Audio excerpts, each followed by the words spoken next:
जय मसीह की आप सभी को गिवर ऑफ गॉड के नए वीडियो में स्वागत है। हम सभी जीवन के हर मोड़ पर प्रगति करने की आकांक्षा रखते हैं और आमतौर पर हम अपने जीवन में पतन नहीं देखना पसंद करते। ऐसी दुनिया में जहां समृद्धि का सुसमाचार लोकप्रियता हासिल कर रहा है, यह आवश्यक है कि हम समृद्धि के वास्तविक सार को समझें। परमेश्वर समृद्धि का परमेश्वर है।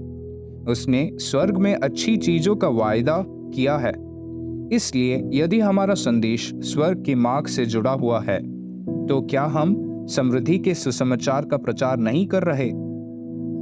वास्तव में समृद्धि प्राप्त करने से पहले हमें बहुत सी परेशानियों और अनेक पतनों का सामना करना पड़ता है।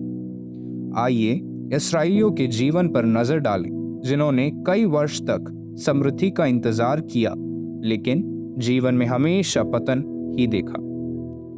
यहोवा ने मूसा से कहा, इस्राएलियों को आज्ञा दे कि वे लौटकर मिग्दोल और समुद्र के बीच पीहेरोत के सम्मुख बालस्पोन के सामने अपने डेरे खड़े करें, उसी के सामने समुद्र के तट पर डेरे खड़े करें। तब फिरौन इस्राएलियों के विषय में सोचेगा कि वे देश के उलझनों में बझे हैं और जंगल में घिर गए हैं। तब मैं फिरौन के मन को कठोर कर दूंगा और वह उनका पीछा करेगा। तब फिरौन और उसकी सारी सेना के द्वारा मेरी महिमा होगी और मिस्री जान लेंगे कि मैं यहोवा हूँ। और उन्होंने वैसा ही किया। निर्गमन 14 का 1 से लेकर 4 तक। मिस्र में इस्राएली गुलाम थे। वे महान पिता अब्राहम के वंशज है, जिसे परमेश्वर ने अपना देश और घर छोड़कर उसे उस देश के लिए बुलाया था जो परमेश्वर उसे दिखाने वाला था। अब्राहम ने अपना बसा बसाया घर छोड़ दिया और अपने लिए कोई स्थायी स्थान स्थापित किए बिना एक विदेशी की तरह तंबू में रहने लगा। फिर यूसुफ के समय में जाकर अब्राहम के परिवार में से कोई पहली बार कोई सुस्थापित महलों में रहने लगा। हम जानते हैं कि वह कैसे अपने सभी भाइयों को अपने साथ वहां ले गया। उसने मिस्र को भीषण अकाल से बचाया, लेकिन धीरे धीरे वे मिस्रवासियों के गुलाम बन गए और उनके लिए महल और शहर बनाने लगे। यदि हम इस्राएलियों के जीवन की जांच करें, तो हम देखेंगे कि वे फिरौन के लिए ईंटें बनाने और महलों और इमारतों का निर्माण करने में लग गए थे। उन्हें उनसे जबरन श्रम कराया जाता था। यह सोचना गलत नहीं होगा कि इज़राइल के बच्चों ने मिस्र के भव्य इमारतों और बिल्डिंग्स को देखा होगा और उनके मन में अपनी खुद की इमारतों और अन्य महलों की इच्छा हुई होगी।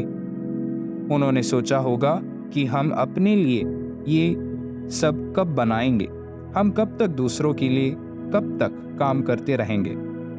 430 वर्ष के बाद अंततः आशा की एक किरण उभरी जब मूसा परमेश्वर का वचन लेकर पहुंचा उनके पास।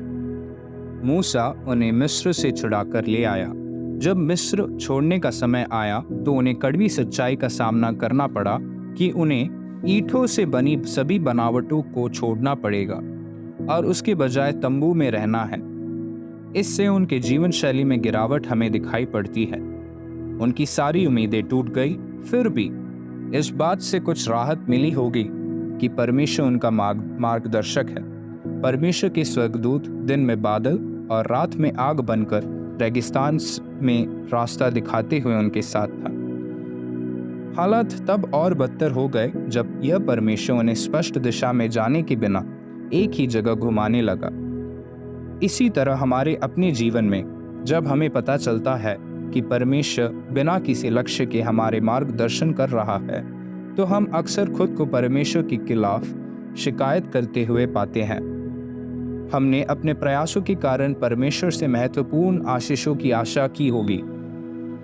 जब हमें लगता है कि परमेश्वर हमें कहीं नहीं ले जा रहा है, तो हम उसके इरादों पर संदेह करना और सवाल करना शुरू कर देते हैं। इस्राएलियों ने हमारी ही तरह प्रश्न किया होगा। हमारे पूर्वज अब्राहम, इसहाक और याकूब तंबुओं में रहते थे और 400 साल बाद भी हम अभी भी तंबू में रह रहे हैं।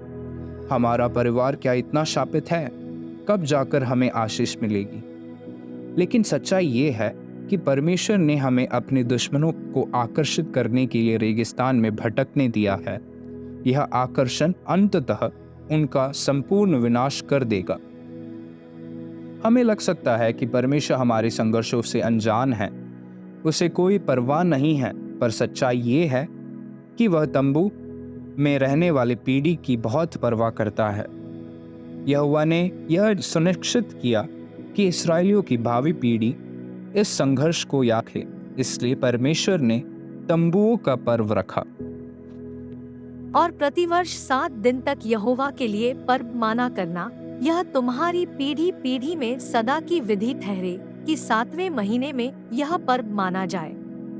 7 दिन तक तुम झोंपड़ियों में रहा करना, अर्थात जितने जन्म के इस्राएली हैं वे सब के सब झोंपड़ियों में रहें, इसलिए कि तुम्हारी पीढ़ी पीढ़ी के लोग जान रखें कि जब यहोवा हम इस्राएलियों को मिस्र देश से निकाल कर ला रहा था, तब उसने उनको झोंपड़ियों में टिकाया था। मैं तुम्हारा परमेश्वर यहोवा हूँ। लेव्य व्यवस्था 23 का 41 से लेकर 43 तक। तंबू विशेष घर होते हैं जिनका उपयोग लोग कुछ समय के लिए करते हैं। हम विश्वासी तंबू में रहने वाले लोगों की तरह हैं, क्योंकि हम पृथ्वी पर स्थायी नहीं हैं और कनान नामक एक विशेष स्थान की प्रतीक्षा कर रहे हैं।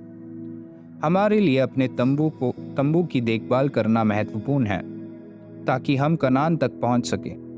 परमेश्वर ने इस्राएलियों को बताया कि अपने तंबुओं की देखभाल कैसे करनी है और उनमें ठीक से कैसे रहना है। हमें दुखी नहीं होना चाहिए जब परमेश्वर हमें तंबू में रहने के लिए कहता है, क्योंकि यीशु मसीह स्वर्ग में हमारे लिए अद्भुत घर तैयार कर रहा है।